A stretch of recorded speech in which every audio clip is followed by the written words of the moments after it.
all my hope was shattered. My daughter who was walking could not walk anymore.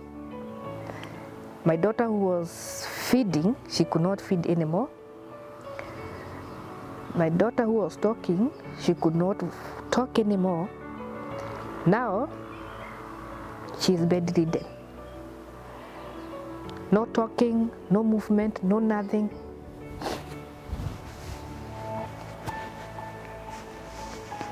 Just because of I was seeking the medical that could change our lives. But unfortunately, things became even more worse than expected.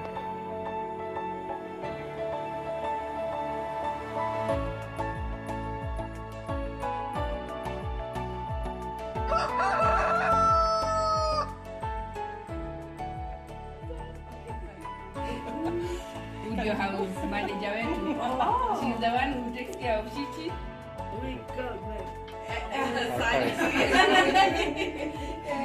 Hello. Yeah. Aya, mwambie mgeni karibu. Karibu. Karibu. Karibu. Karibu. Nikae na wewe hapa. Nimekuja kutembelewa na auntie, anaitwa Auntie Monica, Uncle George.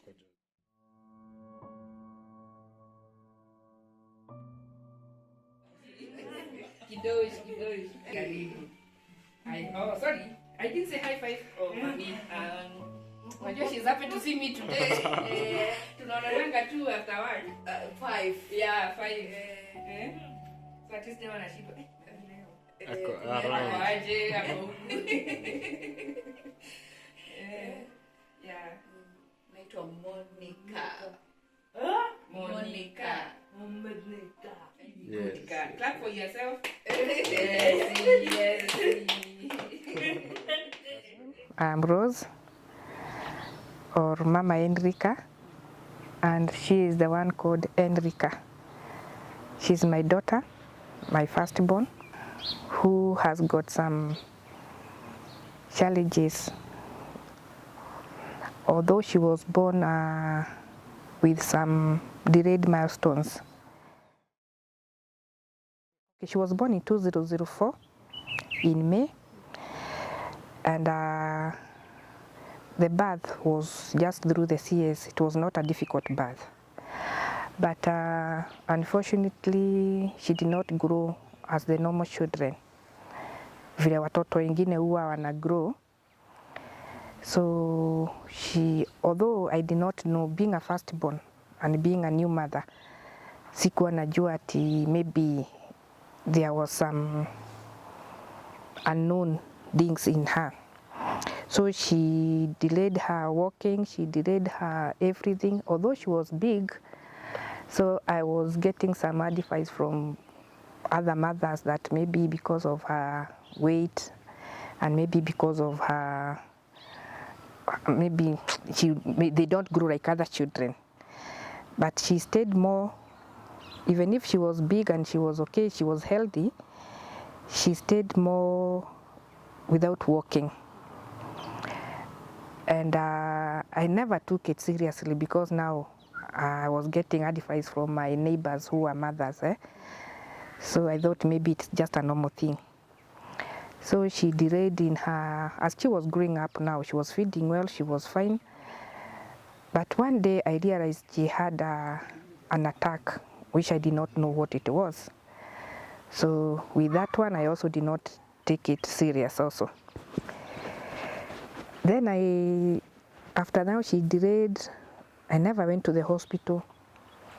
So I just took care of I went ahead and took care of her as normal. But a time came when she started now, like after two years or something, till sasa she started now trying to stand, trying to like walk. And I never thought, because of the attack she had, I never thought maybe it had something on her. Then after that, she started now, she could not talk either. She could not go to the restrooms. She was just there seated. So I started now with the diapers until she came the time for her to go to school. So even in school, she could just be quiet. She could not communicate with the other kids. She was just there. But I said, okay, I'll just take her to school. Maybe because of her being one child in the family and being with me, just me, maybe she's going to develop. But it never happened. I took care of her until now she started now having the serious conversions. So the head teacher of that school advised me to take her to a certain doctor in town, whom now, after I gave him the story of my daughter, started with the medications. And then, okay, she started now, okay, she walked, but it was late. But now other things like going to the washrooms or talking or something, that one they did not come back. So she developed the delayed milestones. So she used to go to school with the diapers. And one of the teachers there in school, she's the one who assisted me so much to take care of her in school, because she could tell me, just put one diaper, because now it was not normal for her to go to school. That was baby classes with the diapers, and then you have to work also. So at least now she became my friend, and she's the one who assisted me with now changing her diapers in school. Then she also, with her help also, she used other kids to train her how to use the toilet. So at least now she started, okay, she could not, unfortunately she did not have the balance of the legs. So most of the time she could touch the ground, so that she can gain her balance. Okay, we moved on with that, now going to the doctor, until now she became from small kid to a teenager. Like now she's 20 years. So then I started now seeing a neurologist, a brain doctor. So I was now going for several clinics, and then I went to Nairobi. So the doctor now advised me to seek some other medical advice from India. So in 2016, I did a small harabe. I had raised some money, and the Indians were asking for 2.5 million. Because now the conversions had become even more severe than the way we were expecting. So her medications now, they kept on changing the medication, because she was told that her case is a rare case, that it cannot be maintained by some medications. It is also a rare case that you cannot stay with some medications for a very long time. When they get used to the body, they cannot control that conversions. So she has been in and out of different types of medications. Others, when she was given, they could trigger even more conversions. So when I went to India, so when she was done several MRIs and CT scans. So when I went to India, she was also done another MRI. But now when we were going to India, she was already 12 years. So they told me this case is not reversible, because now she has grown for a surgery. But they could see inside her head there was something that they thought it was a tumor or something. But when they did the surgery, they just used a laser to burn that thing that was somewhere in, because that is where they said there was a crack in her head.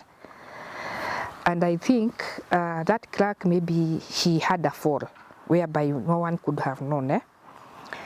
So unfortunately, they could not do the surgery, so we came back to Kenya. So they told me she'd be managed by medications, but after every 6 months, we have to go for a review. You can imagine after every 6 months going for a review in India, and it is not at you are going at like you take a car and you go. So that one I said fine, but I was unable to go back to India. So then I looked for a local neuro doctor. So she has been admitted because of the conversions severally in hospital. Because sometimes the attacks were very severe, they were very strong. Even now they are still very strong, even if she's on medication. So I've been out, in and out, going to the hospital, unable to go sometimes to the clinics. By that time she was not disabled, unfortunately. She was able to walk. She was walking well. The disability now that killed me and made me feel that life is now has given me a very good punishment is when I met another doctor who told me they can do that case. He has seen several cases because he was from UK. So I came to understand that because he's a neurosurgeon and he has done several cases like my daughter's. So he gave me hope that my daughter will be done a brain surgery. I saw him like 3 years before I made my decision because of the way the conversions are becoming even more difficult. Atakitumia, even if she uses her medication, she could converse even to be admitted in hospital because of the same conversions. So the doctor came and gave me an advice and told me, Mama Enrica, this thing I've seen them where I have been working. So what we'll do, Enrica should have a brain surgery, and it is called a corpus callosatomy procedure. So because she's using a lot of medications and very expensive medication in that matter, and the strongest medications in that matter. So what we are supposed to do is, if you do that surgery, it is going to minimize the use of the medication, so that at least even if the conversions come, they will be reduced by 50% or so. So I said fine, because the way I was suffering with the medication and her conversions, now if I hear that they are going to reduce, so I was to the idea, because he told me he has seen so many cases and they have been okay. So we discussed, and then we planned to do the surgery in 2021. So we booked the appointment and the surgery was to take place. But now COVID came in. So that was around 2020. So when COVID came in, we postponed the surgery until now, further notice. So when I went back to him, he told me now, I will not do the surgery here in town. I'll send you in Nairobi to another doctor. But I'll just give you a referral letter. I have spoken to him. He has your history, so just go and see him. So we went, and so first of all, we went to see the doctor. We took all the medical reports, the MRI reports and everything, and then he said the surgery is possible. So we said fine. So we booked the day to go in Nairobi now. So when we booked the day to go, we were told the surgery will be done on Thursday. And my doctor, whom I was seeing, said that he'll be with me with that other doctor. So when they are performing the surgery, I told him, I trust you with my daughter because you are the person I have been seeing for the last 3 years. This is a new person I'm going to see, but if you'll be there, it will be okay with me. So we went, and then she was done some tests, even the COVID test, those kind of, because the COVID was still there. And then we had to wait for the donors of blood group because she's O+. I could not donate the blood because I was also under medication of the blood pressure. So I took my phone, I wrote on my status, whoever has got O+, we need it for my daughter before she proceeds for the surgery. So at least I got some few donors who came, my nephew, my cousins, they came, they donated the blood, and then the surgery was put on Thursday in the morning. So the doctors came, she was wheeled in, they went to the surgery. So it was done, and then she was put on ICU for 2 days. And then after that, we stayed in the wards. And now the bill was becoming even more expensive to pay the bills. We could not be able to cater for the bill because it was 20,000 per day. And the NHIF was just giving me small money, and I had tried to raise some few monies, and the surgery was costing around 2 million or something. So, so I paid with I also have another insurance that does not take care of the cost very much, because now with underlying condition, to get an insurance that is going to cover for your medical expenses, it's very rare. So they paid for her surgery 50,000, and now they were paying for the bed. Now we could not raise 50,000 shillings, the balance. As we could not raise the 50,000 balance, we still had to stay in the hospital. And you see now, because of 50,000 per day, you are incurring another 20,000. So the bill also showed to 100K instead of 50,000. Now, it also became very sad for me. My daughter has been done a surgery. We cannot go home. We cannot leave the hospital. So I also went to my status, and then I told people to try and then cover for my medical expenses and the bills of the hospital.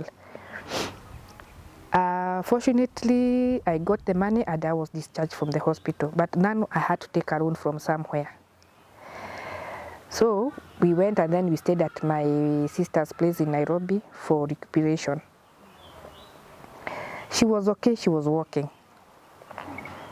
Now it was time to come back home so that she could go back to school. Unfortunately, she started having like retardation. I could now hear now her talk, the small talks she could have. Now the tongue was very heavy. I didn't know what was happening. And then I could start now seeing her walking. She's checking.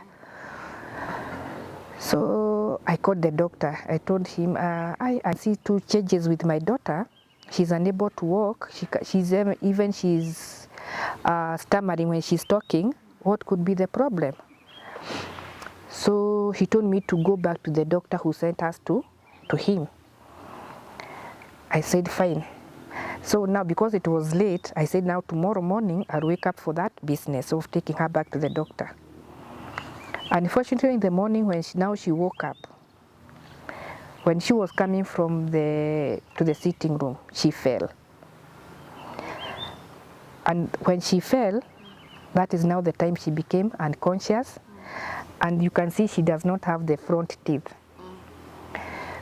So because she fell, the teeth, one went inside and the other one came out. So me, I just had a bang on the door. The way she fell, and then there was a bang on the door. I was in the kitchen. So when I went to see, what I saw first was blood. So my thought was, the surgery has dismantled, has ruptured. So I did not even check my daughter what the problem was. So, but I screamed, and the people came to see what was happening. So I could just show them blood. I wanted to tell me what has happened. So when they turned the girl, they saw the blood was not from the head, it was coming from the mouth. And one person saw a tooth. So I was like, a tooth?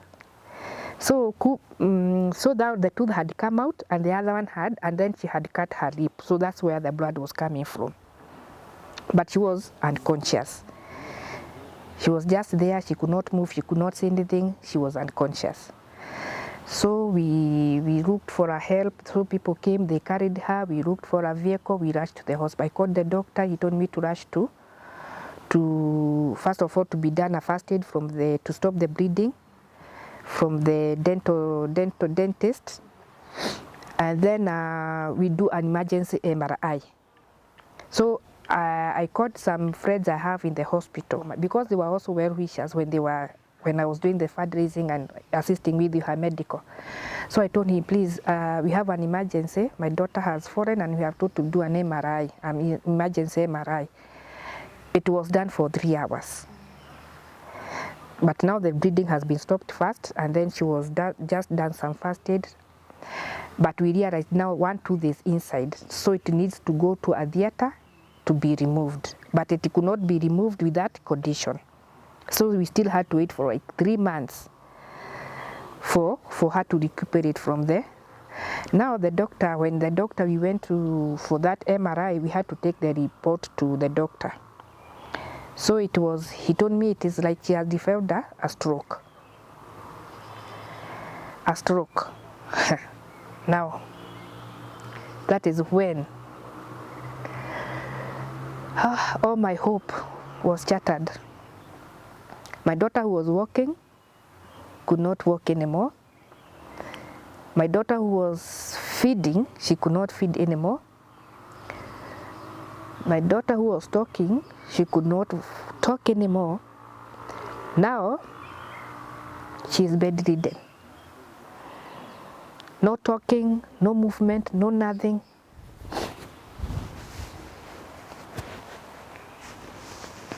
Just because of I was seeking the medical that could change our lives, but unfortunately, things became even more worse than expected. The cost became even more severe because now you have to look for someone to take care of her. I have to go to work. The caretakers are coming, they could see now this is the time to reap. You need us, we have to come and we have to ask a lot of money. What do? You have to accept whatever they are coming to ask for because now you need them desperately, you have to go to work. So it was so difficult. She stayed there now, you have to blend food, you have to blend the medication, you have to look for pampers. She cannot talk, she's just there, and I blamed myself for what I did because I remembered the Indians had told me the surgery is not possible. Now another doctor has come and told me, yes, we can do it. She will be fine. As a mother, do you need the best for your child? What do? You go for the best. Because I have been suffering with her conversions, and then her medications, the cost. So I was heartbroken. I was depressed. I only pretended because of her that I'm not paining. I have nobody else to talk to go to. My family members, they could not assist me with anything. Now things have become even worse. And now what do I do? I was just looking at my daughter and I said, God, please give me strength now. Let my mind work properly, let me think properly, provide for us. I had taken some loans for her medication, for her surgeries, for her seeing the doctors, those kind of things. Now things have become even more worse than expected. What do I do? My salary cannot be able to take care of her now. So now I went to the doctor. Then I was told she has to be done a rehabilitation facial therapy. So the doctor should come to the house and do the rehabilitation facial therapy. Now that is after 6 months, because there was no hope of her even getting up, even doing anything. So I said, okay, fine. I talked to some friends, they also supported me.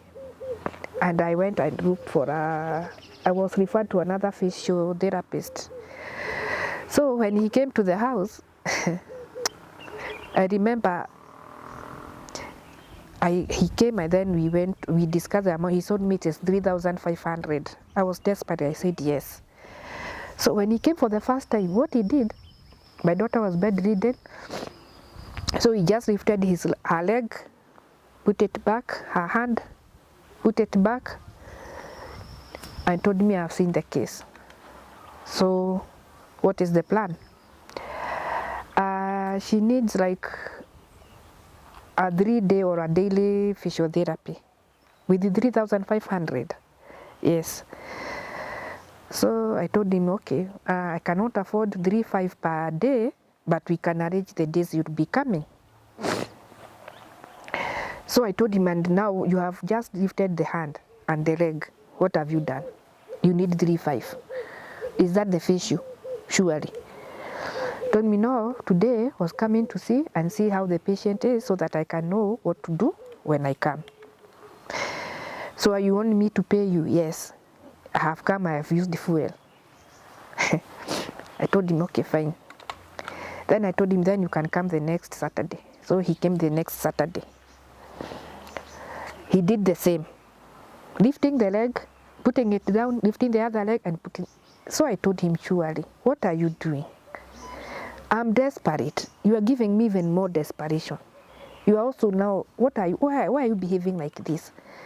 You came and lifted the leg and the hand. You said that is that a physiotherapy? Surely. He told me, with her case, we don't know where the nerves. I don't know. He told me. I told him, okay, fine. So I'll call you next time. So I did not call him again because I saw he is down to do business with my daughter. So I went. I also asked another friend whether there is another person who can also assist me with the physiotherapy. I was referred to another person. So he told me, because he works around, he's from the area, he told me, I'll charge you 2,000. I said, fine. I remember there that was 3,500. So I said 2,000. Hey God, thank you. So he came. Now he told me he'll be coming 3 times per week. I said yes. But what he did, he's the reason why now she can be able to be like this. He could take 1 full hour and 30 minutes, do all the massages, put some nerve machines on her, and the other guy did not even do anything with 3,500, twice 7,000, gone for nothing. But this other guy, when he came now, he started massaging, even doing some exercises, so many things that we could also even put the mattress down, and then he could even kneel with the kid and do most of the things. He did that. So I started now asking people for fundraisings, and then to sponsor me. People could send me money. Whatever I get small, I call him. Then he could come and do the massage for my daughter and the physiotherapy for my daughter. We stayed for that rehabilitation for almost like some months.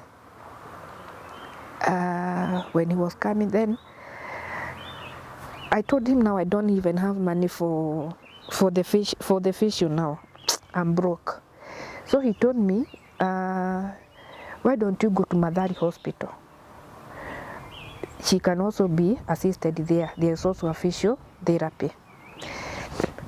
So I said, okay, Madari, yes. And that time Madari Hospital was using the NHIF card.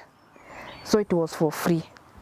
I used to use so at least with the card you can see now you're not paying anything. So we started now going to Madari Hospital. And I also met another very good guy in that hospital. He assisted Enrica so much with the same therapy that was being done by this other private physiotherapist. And we went there for almost like because it's from 2021, 22, even 23. So now she started progressing. Because I remember there was a time I was just in bed and I had her call me, but I could not. My surprise was, who is that calling me? Because she does not even speak. So when I heard Mom, I was like, huh? Who came to the house and away? Who is calling me? So I heard again, Mom. So I told her, Shiro, hey, it's you, hey. Hey. I screamed, people thought it was also another problem. But this time, I was so happy that at least she has got me, her memory is back. Then we started carrying her from the bedroom to the sitting room. Now instead of breading the food, he started now munching the food. Then she was able to swallow the food. Then with the time when you were going for that facial, she could even hold her spoon. She started doing some things for herself. The facial therapy for sure helped a lot. So now, at least now, when I went back to see the neuro, he told me there's nothing they can do for her case. So we should look for a place whereby she can get her memory back. And I told him the only place I know is where she was schooling, because I think she could have the recall the kids by maybe she has them in her memory, because now the memory. So I came and consulted the special school teacher. I told her that the doctor has advised us we bring Enrica back to school so that at least she can also refresh her memory. She told me for her case, they don't accept kids with wheelchairs. I told her before then she was your student. It's only that things has happened that she's on wheelchair. Now she told me now, even if she wants to be back, unless we bring a caretaker to take her to be staying with her in school, another cost. So that is now where she came in. That auntie of ours. I told her now, Enrica has to go to school. And the teacher is saying, whoever is going to go to school, she has to go and stay with her in school because of. And she agreed. I said, God, there are people. We have stayed with her for almost like 3 years now. She's the one who takes care of Enrica, and I'm very much comfortable with that. She agreed to be going with her in school, but you see now that is at a cost, because now you cannot be able to hire someone else to take her to school and also someone else to be in the house. So we agreed. So we had to sacrifice the amount that I have to pay her. Whereas you cannot tell somebody you don't have money and you want the welfare of your daughter. So you have to look for means of getting the monies. And I know it is very difficult because sometimes I'm unable even to pay her. When the cost for her medication comes in, she needs medication, she needs her salary, you need to pay the rent, the house rent, you need to buy the diet. You are a single mother. Your salary, you have taken loans, even the pay slip cannot even accommodate anything. You try to look for money from the banks. They tell you, Rose, you have other pending loans here. Your one-third rule cannot agree to have money. What do you expect? So that's how I've been suffering. Because sometimes I just say, okay, there's nothing I can do. But if I get a sponsor, I'll be happy. Maybe one of these burdens will be lifted. What's her diagnosis right now, and what are you managing with the treatment? The only condition now she is in now, this one was caused by now the brain surgery that she was done. We don't know what caused the disability. We don't know what caused her paralysis. It's no paralysis, yeah? We don't know now I went to see another doctor at Aga Khan Hospital, hoping now, that was my final journey to see the doctors. And that is in 2023. I was told to go and see a neurologist who knows about the brain. So I was referred to Aga Khan Hospital. I went in February 2023. So when I went to see her, she did not tell me anything. She just told me, she has to continue with her medication. As after also paying the consultation fee of 5,000.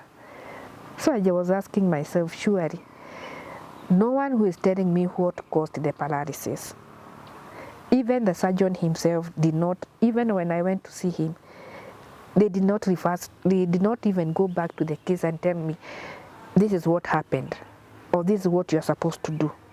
You know, someone was telling me maybe there are some nerves that were attached, maybe there was some things that was done in her brain, or maybe, you know, maybe that I cannot understand.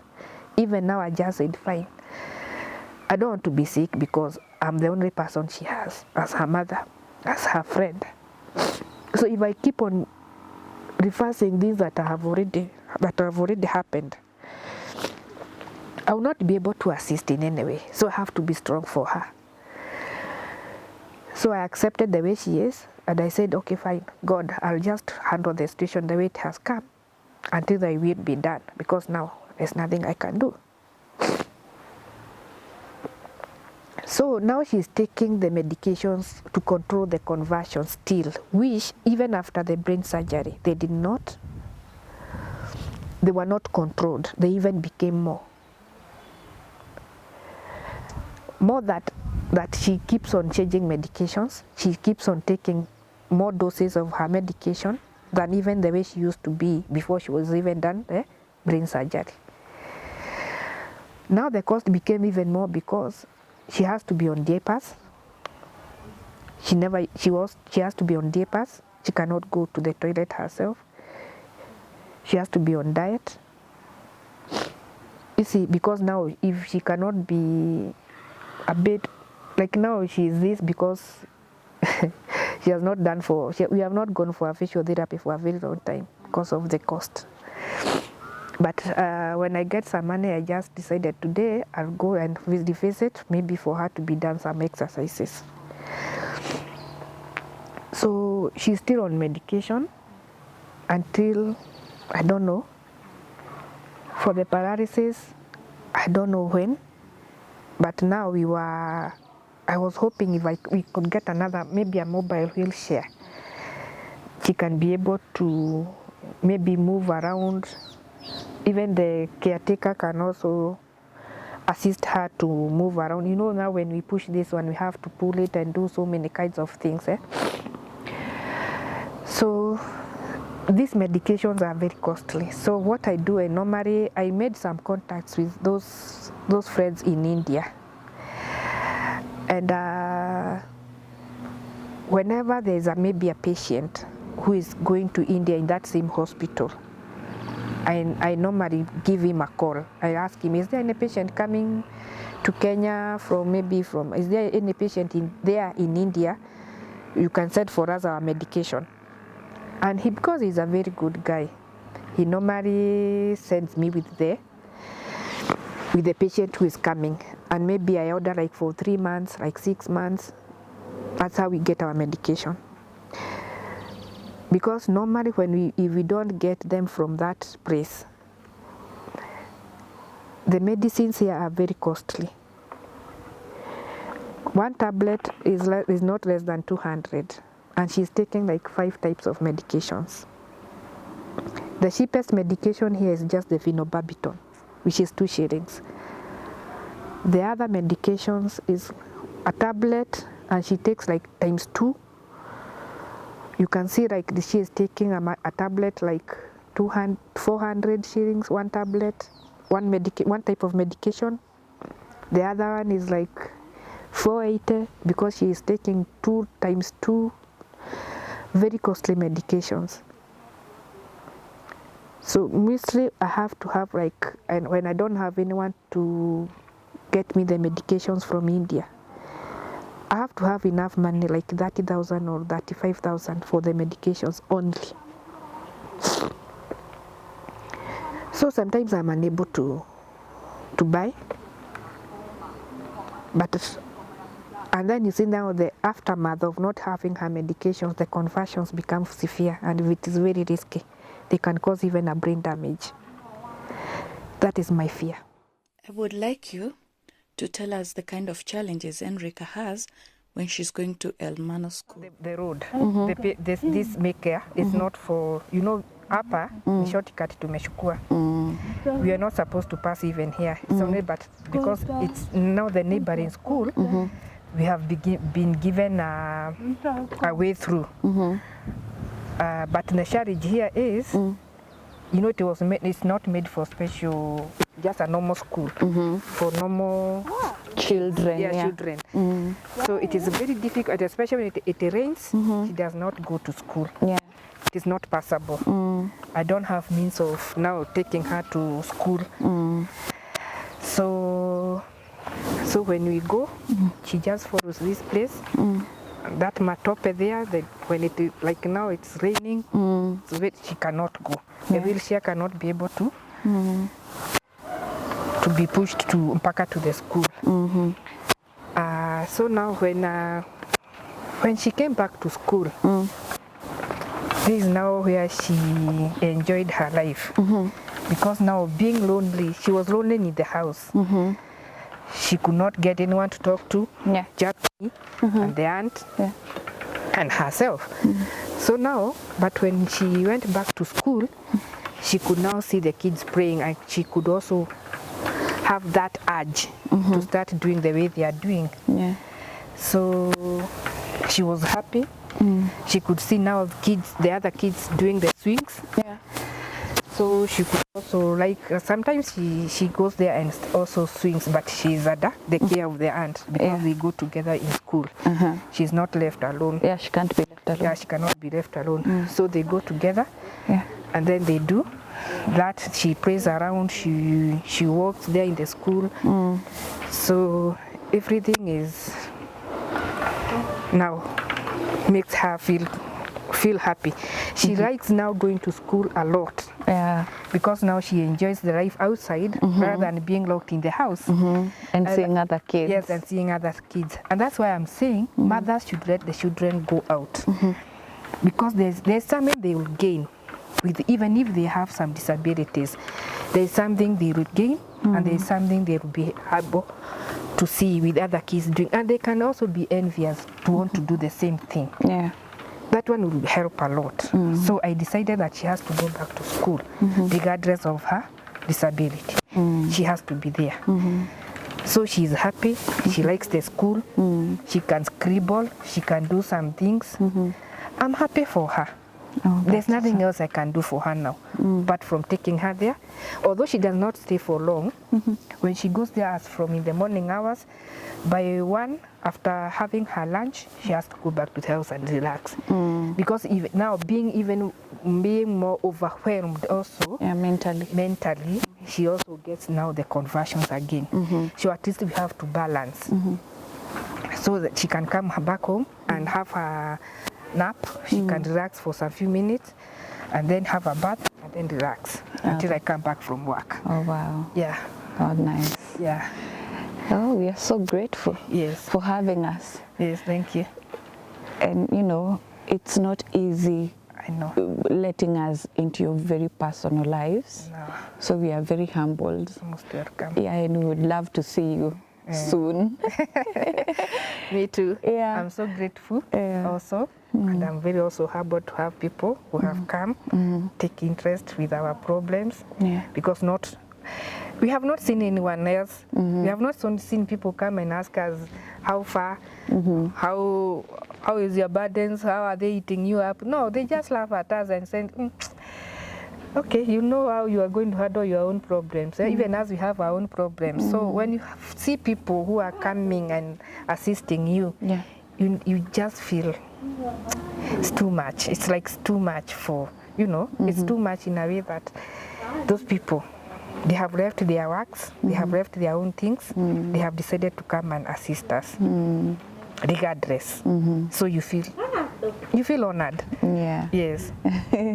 We are very thankful to the co-founders. The co-founders. I'm also very grateful, and I don't know, just to pray to God to continue to bless them, protect them, give them that heart. They keep on, even their families also protect them. We remember there are some people thinking about us, and then we just say, God, thank you because of those friends that have Standing in the gap. in the gap for us, who have seen us regardless of our difficulties. They have decided to chip in and assist us. Well, especially, people, they don't like whereby the burdens are beyond. They are more, when you keep on asking for help, people get tired. I had friends. And then because now Mama Enrica could not be able to give them anything or do something, it's just a matter of asking. They disappeared. Shida zako haziishi. You every time is borrowing, So I decided, okay, fine. What do I do? I just keep quiet. I also say, may God give me a destiny helper. So my friends are there. The Githima is my destiny helper, and I pray to God things to work for us, and for Githima Foundation to prosper. Thank you for watching. And to all our well-wishers, anyone who has watched Enrica's story, what she needs right now are adult diapers, a motorized wheelchair, and medication.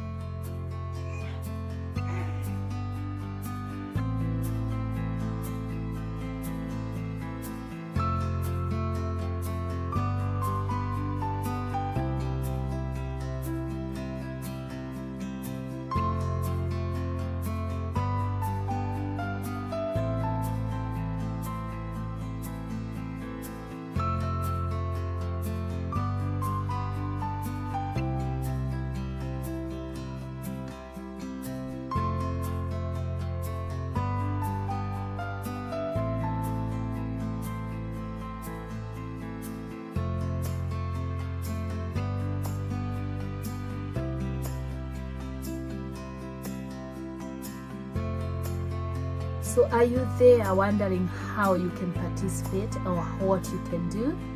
Githima project is registered as a 501c3 here in the US.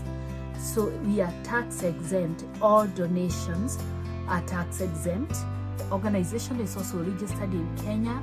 There is a number, an M-Pesa number that you can send donations to, and a bank account that you can send monies to. The monies are accounted for, and our books at Githima are open to all our donors. So feel free to ask for clarification of what happened to your donation.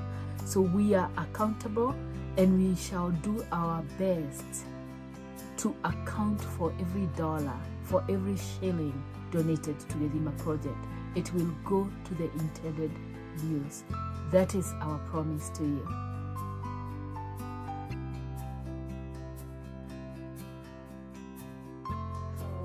I think it's our time now to say goodbye. Yeah.